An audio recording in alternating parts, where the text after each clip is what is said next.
Vous savez, le métier d'enseignant, c'est un métier déjà difficile en soi. Préparer les fiches, corriger les copies, se mettre à jour chaque fois, c'est déjà quelque chose de compliqué. Alors, supporter l'irrespect des élèves, c'est le chaos. Dans cette vidéo, je vais partager avec vous 5 stratégies que vous devez mettre en place pour vous faire respecter par vos élèves.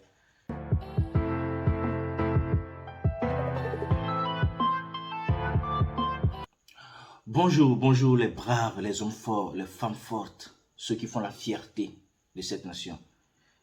Mon nom est Soki Atileka, je suis le promoteur principal du concept Professeur Leader, militant pédagogique depuis plus d'une dizaine d'années. Si vous êtes nouveau sur cette chaîne, ici nous parlons du leadership pédagogique, du mindset nécessaire pour être victorieux partout dans tous les domaines. Nous parlons également des soft skills qu'il faut avoir pour pouvoir réussir son cursus scolaire et plus tard sa vie professionnelle. Vous savez, le métier que nous faisons nécessite le respect, demande le respect, la considération, mais nous sommes nombreux à ne pas avoir ce respect. Alors dans cette vidéo, je vais essayer de toucher du doigt 5 choses à faire nécessairement pour gagner le respect de nos élèves, de nos apprenants. Alors la première chose, je l'avais déjà annoncé dans une de mes anciennes vidéos, il s'agit de la prise de contact. Vous savez, tout commence par ce premier jour, par la manière dont vous vous vendez, par la manière dont vous vous accédez, vous arrivez en classe, la prise de contact. Essayez de revoir ma vidéo précédente sur ça. Je vais d'ailleurs laisser le lien sur la description. Et pour ceux et celles qui n'ont pas regardé, vous allez regarder, vous allez voir un peu les étapes à respecter forcément pour pouvoir réussir votre prise de contact. Alors la deuxième chose importante à faire, il s'agit justement de l'habillement. Messieurs, dames, comment vous vous habiller? C'est vrai que je ne vais pas vous apprendre concrètement comment il faut s'habiller pour aller faire son métier, pour aller faire son travail. Mais permettez-moi de dire quand même qu'il y a certains qui ne se mettent pas vraiment à jour dans l'habillement. Et les élèves nous jaugent, nous jaugent par rapport à la manière dont nous nous habillons. Ils sont là, ils vous regardent de telle manière monsieur s'habille, de telle manière madame s'habille, et ils font des étiquettes par rapport à cela. Mesdames et messieurs, j'aimerais vraiment attirer votre attention sur cela. Les gars, vous savez comment ça se passe. Habillez-vous correctement. Mettez-vous vraiment voilà, dans le truc. Habillez-vous correctement. Je ne sais pas, je suis en train de parler. Vous vous rappelez, nous avons été tous des élèves et vous savez comment ça marche. Lorsqu'un professeur arrive dans la classe et on voit la manière dont il s'habille et tout, on trouve les choses à dire plutôt que de suivre. Donc, l'habillement est très important dans le domaine de l'enseignement. Alors la troisième chose importante dans ce domaine pour avoir le respect des élèves, c'est notre langue et langage. Vous savez, notre langue d'étude, c'est le français.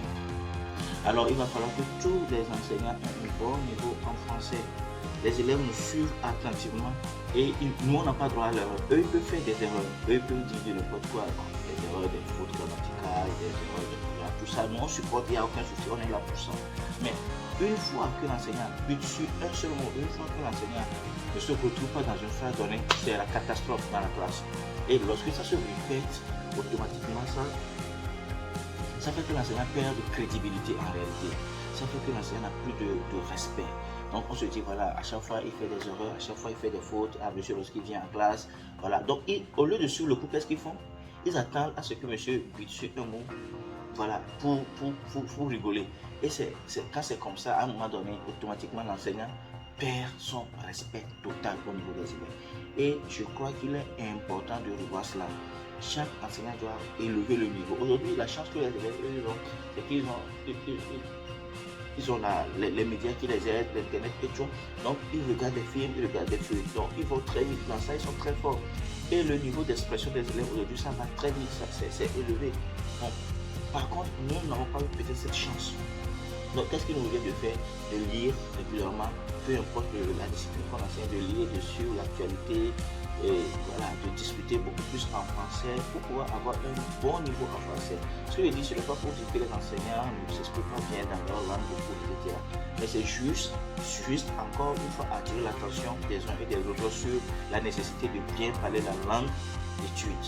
C'est juste ça. L'autre chose, c'est le langage.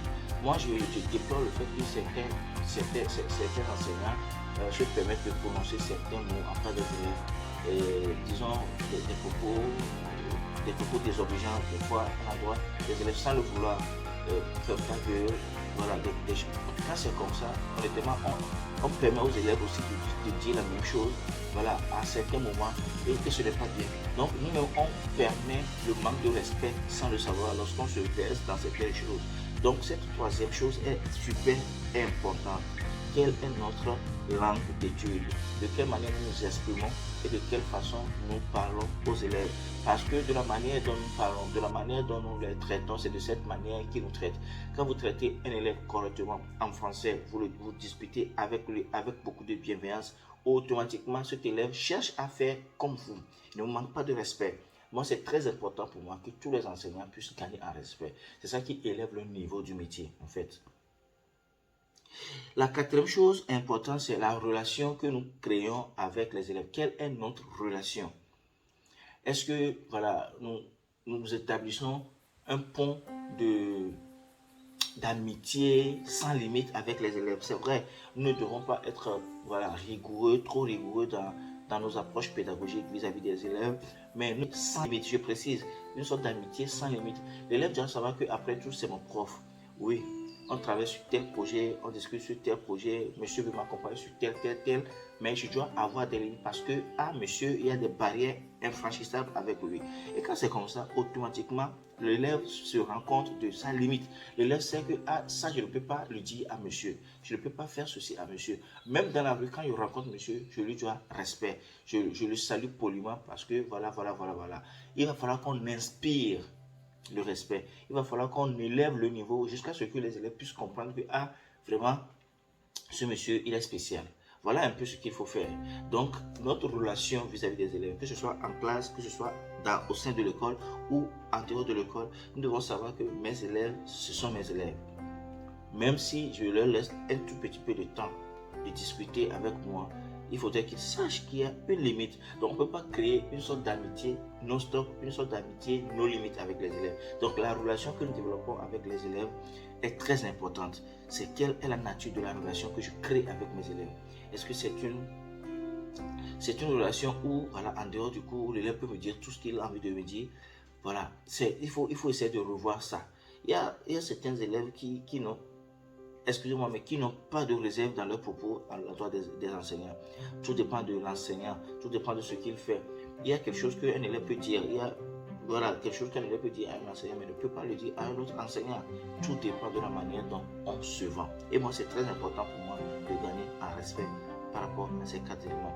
Le dernier élément ou la cinquième chose importante à faire, c'est de rester égal à vous-même. Un enseignant reste égal à lui-même. Un enseignant n'est pas troublé. Un enseignant, c'est quelqu'un qui a de la valeur. C'est quelqu'un qui a un niveau élevé. En réalité, on ne confie pas ce travail à n'importe qui. Donc, si nous avons la chance d'être à ce poste d'enseignant aujourd'hui, c'est, voilà, nous devons rester égal à nous.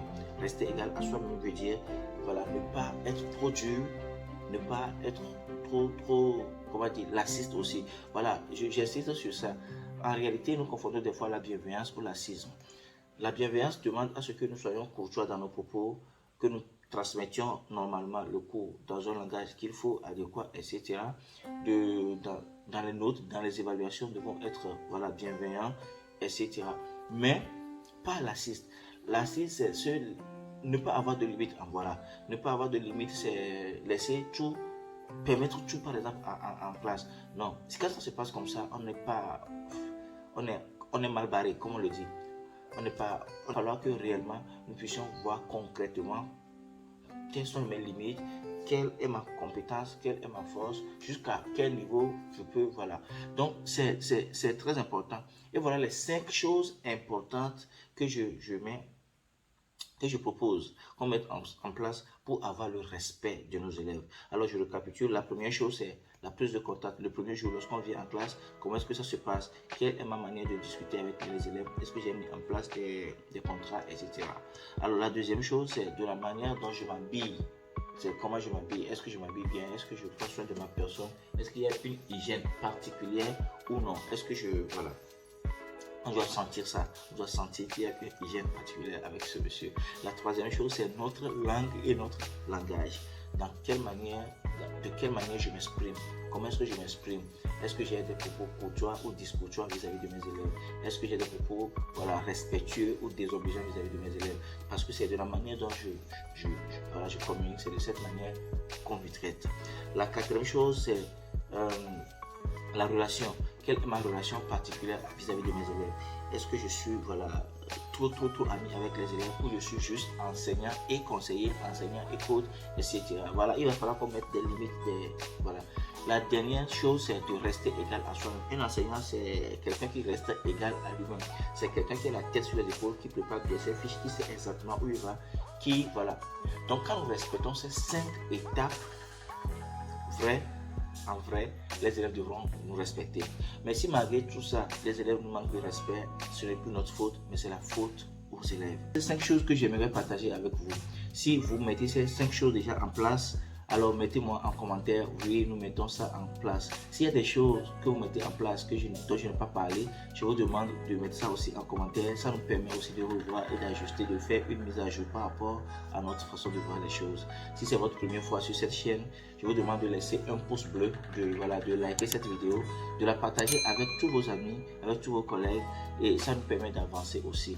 Et je profite aussi pour dire merci, un sincère merci à toutes et à tous ceux qui s'abonnent à notre chaîne.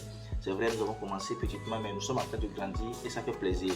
Donc, aux autres qui sont en train de regarder cette vidéo pour la première fois, abonnez-vous à notre chaîne et activez la cloche de notification pour ne pas rater nos prochaines vidéos.